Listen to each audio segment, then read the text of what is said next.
नमस्कार, मी कार्तिकी शिरीष भोसले। नेहमी मी पालकांना सांगत असते की आपल्या मुलांना आपण आहे तसं ॲक्सेप्ट करायचं। पण मग त्यावेळी हा देखील पालकांच्या बाजूने जर का आपण विचार केला, मग मुलं ज्यावेळी चुकतात त्यावेळी पण त्यांना आपण आहे तसं ॲक्सेप्ट करायचं का? त्यांना त्यांची चूक कुठेतरी दाखवून देणं, योग्य मार्गदर्शन करणं त्यावेळी खूप गरजेचं असतं।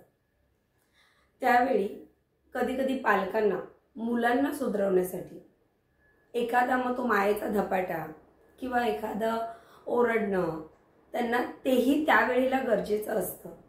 कारण जर का आपण प्रत्येक वेळी मुलांना ॲक्सेप्ट करत गेलो, खास करून हे त्या पालकांसाठी आहे ज्यांची मुलं एक किशोर वयामध्ये आलेली असतात आणि आता कॉलेज गोईंग स्टुडंट, तिथे सोशल मीडिया आला, एकमेकांचं राहणीमान आलं, कंपॅरिझन, ह्या सगळ्या गोष्टींमध्ये कुठेतरी आपली मुलं बळी पडतात आणि काही गोष्टींचा आग्रह धरतात।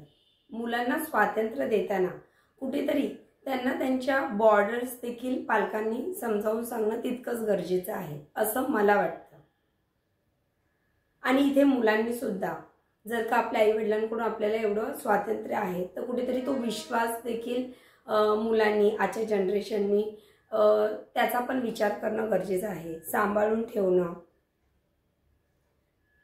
आता इथे ज्यावेळी आपण मुलांना एखादा धपाटा घालतो त्यांना सुधारवण्यासाठी, ठीक आहे, किंवा एखादा शब्द त्यांना बोलतो, त्यांना ओरडतो, रागावतो, फक्त त्यावेळी काय लक्षात घ्यायचं आहे की ज्यावेळी तो धपाटा मी त्याला घालते किंवा ज्यावेळी मी त्याला ओरडते त्यावेळी ते ओरडणं आणि तो प्रेमाचा धपाटा फक्त आणि फक्त त्या मुलाला योग्य मार्गावर नेण्यासाठी।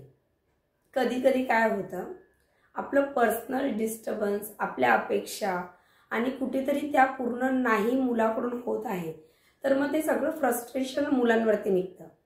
तसं न होता मुलाच्या कॅपॅबिलिटीनुसार मुलांना जाणून घेणं, त्यांची क्षमता जाणून घेणं आणि त्यानुसार त्यांना ग्रोथकडे पुढे नेणं।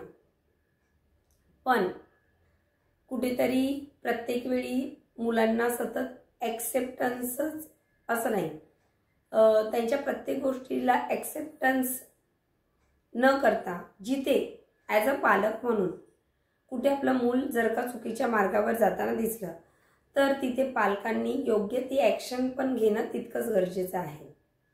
कारण फक्त त्यावेळी हे लक्षात ठेवणं गरजेचं आहे की माझा पर्सनल डिस्टर्बन्स तर त्या मुलावरती मी निघत नाही, मी माझं पर्सनल फ्रस्ट्रेशन तर नाही काढत आहे। जे काय ओरडणं आहे किंवा जे काही असेल ते फक्त आणि फक्त त्यांना योग्य मार्गावर नेण्यासाठी। माझा हा विचार तुम्हाला कसा वाटला नक्की मला सांगा।